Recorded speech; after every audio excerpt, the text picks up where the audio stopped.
여러분, 안녕하세요. 자, 오늘 우리가 깊이 파헤쳐볼 자료는 아주 흥미롭고도, 꽤나 깊은 신학적 미스터리를 담고 있습니다. 성경에서 가장 널리 알려진 영웅 중 한 명인데, 동시에 정말 치명적인 결함을 가졌던 인물, 바로 기드온에 대한 이야기거든요. 보통 우리는 위인들의 그 빛나는 성공 스토리에만 열광하기 쉽잖아요?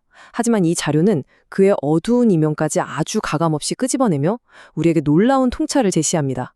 자, 그럼 이 흥미진진한 수수께끼 속으로 곧바로 뛰어들어 보시죠. 첫 번째로 살펴볼 부분은 기드온의 역설, 즉 상반된 두 가지 모습입니다.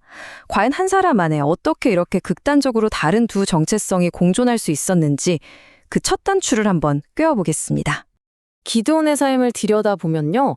와, 한 사람의 인생이 이렇게까지 극과 극일 수 있나 싶습니다. 한편으로는 목숨을 걸고 바알의 제단을 다 부숴버렸잖아요. 그래서 바알과 다투는 자라는 뜻의 여룻바알이라는 엄청난 별명까지 얻었죠. 게다가 단 300명으로 그 어마어마한 미디안 대군을 쓸어버린 기적의 아이콘이기도 합니다. 근데 참 안타깝게도 후반부가 문제예요. 대승리를 거두고 나서 전리품으로 금 에봇이라는 우상을 떡하니 만들어서 자기 고향에 두거든요. 결국 이게 온 이스라엘 백성을 음란한 우상 숭배로 몰아넣는 끔찍한 올무, 다시 말해 덫이 되고 맙니다. 나라를 구한 위대한 영웅이 하루아침에 자기 백성을 망친 장본인이 된 셈이죠. 그러다 보니 자연스럽게 이런 엄청난 의문이 하나 생깁니다. 아니, 말년에 뼈아픈 실수로 공동체 전체를 그렇게 박살냈는데 도대체 어떻게 신약성경 히브리서 11장에 나오는 그 영광스러운 믿음의 전당에 당당히 이름을 올릴 수 있었을까요? 이렇게 엄청난 실패를 하고도 위대한 신앙인으로 남은 이유? 궁금하지 않으신가요? 이 거대한 수수께끼를 풀기 위한 첫 번째 열쇠, 바로 두 번째 파트인 전적인 하나님의 주권에서 찾을 수 있습니다. 여기서 제일 중요한 핵심은 바로 오직 은혜, 그러니까 솔라 그라티아입니다. 기드온이 도덕적으로 티끌 하나 없이 완벽해서 하나님께 쓰임받은 게 절대 아니라는 거예요. 전적으로 하나님이 주권적으로 그를 딱 선택하시고 사용하기로 작정하셨기 때문입니다. 사실 우리 인간이라는 게 워낙 부패하기 쉬운 존재잖아요.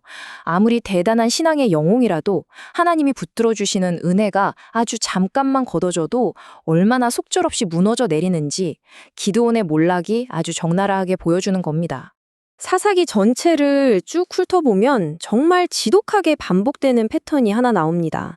백성들이 죄를 짓고 적들에게 고통받고 살려달라고 울부짖으면 다시 사사를 통해 구원해 주시는 이 4단계의 무한반복 쳇바퀴 말이에요. 여기서 기드온의 이야기가 우리에게 던지는 메시지는 명확합니다. 인간이 세운 구원자는 결국 한계에 부딪히고 언젠가는 철저히 실패한다는 거죠. 그리고 바로 그 인간 구원자의 뼈아픈 한계 때문에 우리는 절대로 실패하지 않는 영원하고 완벽한 구원자, 즉 예수 그리스도가 반드시 필요하다는 걸 깊이 깨닫게 되는 겁니다.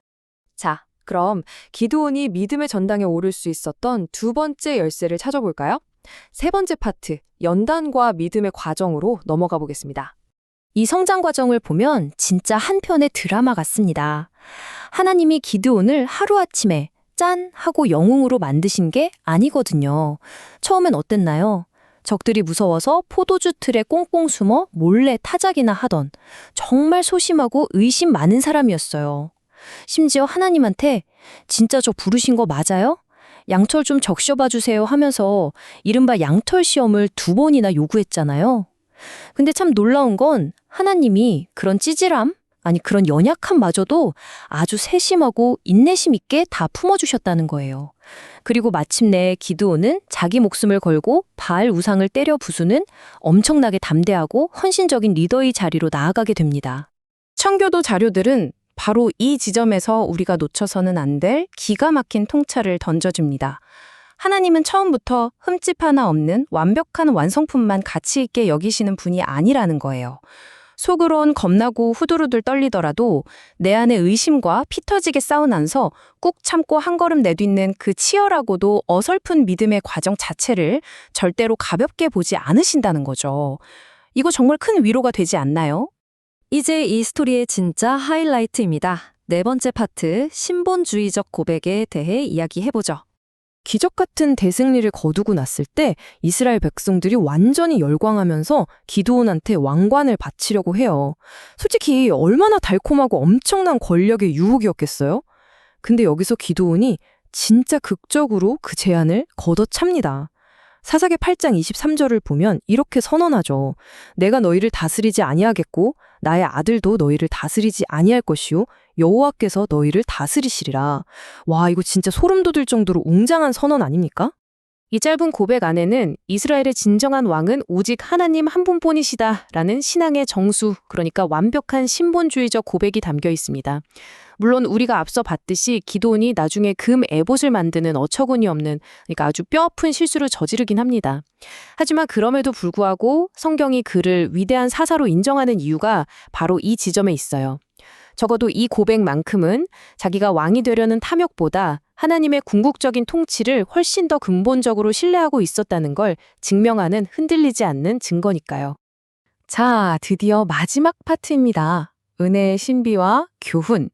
오늘 우리가 짚어본 이 롤러코스터 같은 미스터리가 지금 우리한테 어떤 최종적인 결론과 메시지를 던져주는지 한번 정리해 볼까요? 자료에서는 이걸 두 가지 아주 엄중하고 묵직한 청교도적 교훈으로 요약하고 있습니다. 첫째, 끝까지 경성하라. 쉽게 말해 방심하지 말라는 뜻이죠.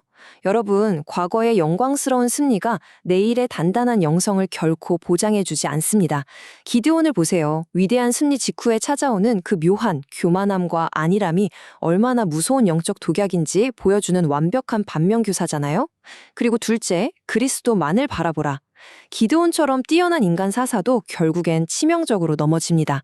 하지만 역설적이게도 그 불완전함 때문에 우리는 흠없고 완벽한 유일한 중보자 예수 그리스도께만 찰싹 달라붙어 전적으로 의지하게 되는 거죠.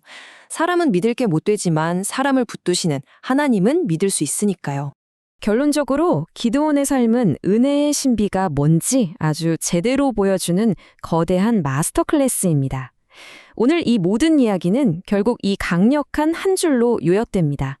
인간은 실패하지만 하나님의 계획은 절대 중단되지 않는다. 기드온은 심하게 비틀거렸고 자기 인생에 큰 오점에 남겼지만 그를 이끌어 가시는 하나님의 주권적인 계획과 구원의 역사는 단 한 번도 실패한 적이 없습니다.